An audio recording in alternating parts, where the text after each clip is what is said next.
Hello class, today we are going to be learning how to make one of these skeleton bodies that you could put on the end of a decorative bottle opener or a decorative hook or something like that.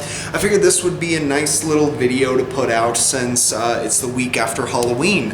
Unfortunately didn't think to make it before Halloween, but either way, we're not going to be working on many new techniques with this. This is going to be mostly practice with tooling and remembering how to follow a correct order of operations. We will be doing some fullering with the fullering jig or the guillotine jig during making of this, and it also works on shouldering like how we did with the forks and the spoons. So let's get into it. Okay, so we're going to begin by sectioning off what is going to become the head. I'm measuring about 2 inches from the end, and as you can see, I've sort of rounded off the corners. I forgot to show that part. But I'm going to establish a shoulder on both sides of this bar, and I'm using the near side of the anvil to start it off with.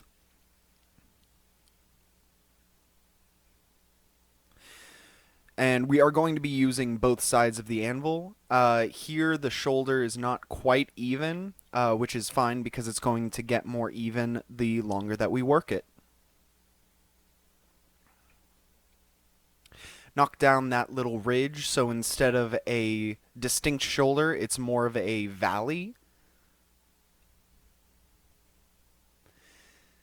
And we're just going to shape that up a little bit.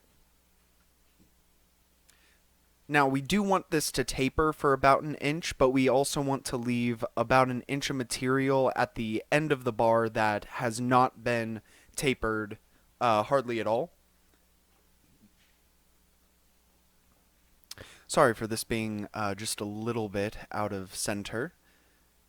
And we're going to go over to the horn of the anvil to smooth it out and make it a little bit rounder, so it looks a little bit less like a triangle and more of a smooth radius.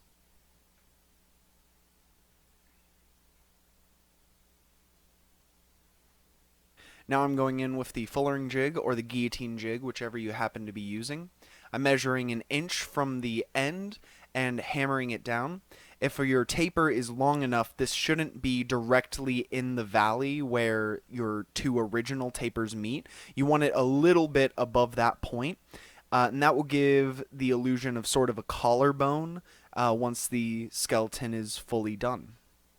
So what you're essentially establishing with the fuller is the neck part. And as you can see, there are those two little ridges there that are poking up, and those would be like the edges of your shoulders. Your shoulders on your body, not on the workpiece. Not sure if that was clear or not. Now we're going to go in with a ball punch to make the eye sockets. We're going to put this maybe 1/4 inch from the top, and we're going to make them right next to each other. This will look a little bit goofy until you have them really widened out, because you will have more space towards the edge than you do at the middle where the two eyes are separated.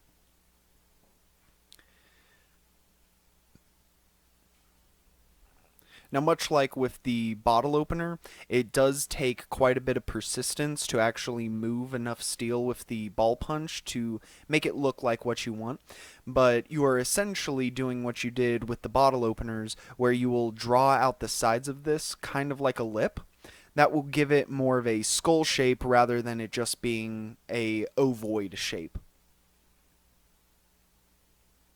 And as you can see, I'm sort of hammering at a bit of an angle whenever I strike, or rather I'm holding the ball punch at an angle with each strike, and that's to help push the sides of the eye sockets out a little bit more. As you can see, I'm getting more of a gourd shape than before, which is what you're going for.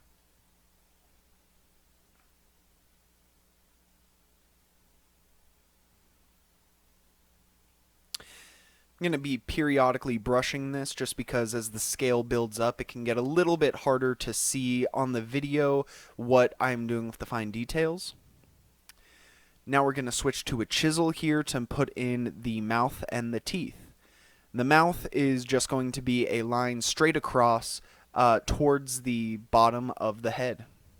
You know, like where a mouth is on a person.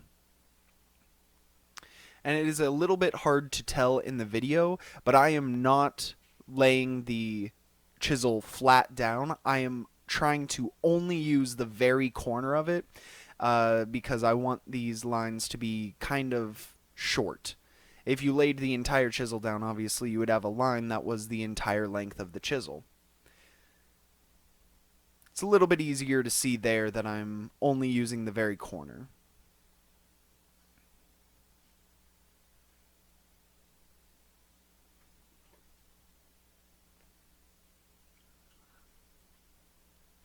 Now we're going to switch to a center punch, and this is going to be where the nostrils are.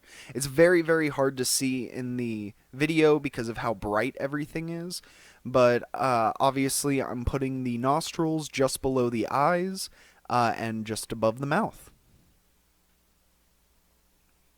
Give it a quick brushing so you can see that a little bit better. And now using a large fuller, we're going to put in the rib cage.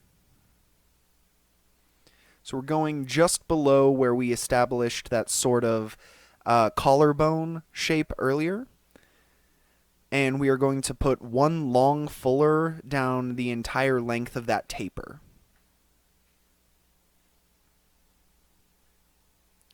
Now, much like putting in the eyes with the ball punch, putting in the rib cage is going to require a little bit of persistence because you really want that center groove nice and deep.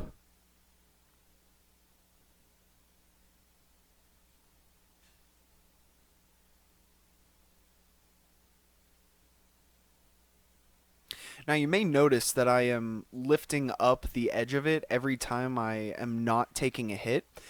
I'm not sure if we've gone over that in class yet, but the reason I'm doing that is to get the piece off of the anvil. The anvil conducts heat far better than the air will, and so the longer that it is in direct contact with the anvil, the faster it is going to cool down. You really only want it in contact with the anvil when you are about to strike. That looks good on the center groove, so I'm going to go in with the same fuller and just put in 4 lines going across.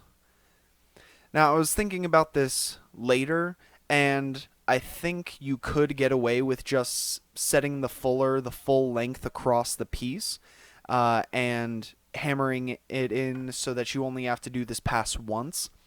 I wasn't really thinking at the time, so I'm doing one side, and then I'm going to have to go back and do the other side on the next heat.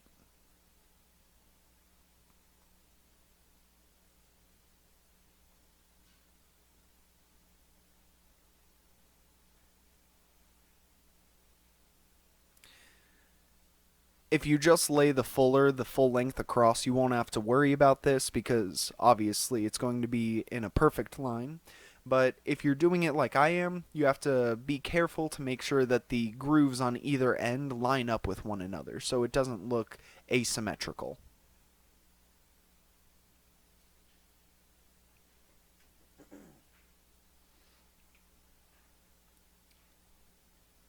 And you are almost done. In fact, there's only one more thing that we're going to do with this, and we're going to go back to the fullering jig and create a sharp cutoff, which is going to signify where the rib cage ends. As you can see, I'm leaving quite a bit of material on the end there. That's because I decided to go ahead and make this a bottle opener after the fact.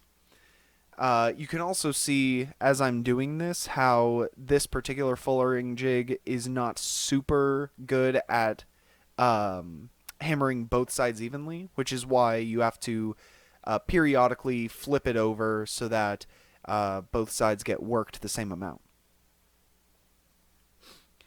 And even though I decided to turn this into a bottle opener, I've already made a video showcasing that process, so I'm hoping that you guys can just go and review that if you are needing a refresher on some of those steps. But other than that, you are pretty much done with your skeleton. I'm giving it a nice scrub down, and then I'm going to give it a coat of wax after I made it a bottle opener, of course. And now you guys know how to make a skeleton.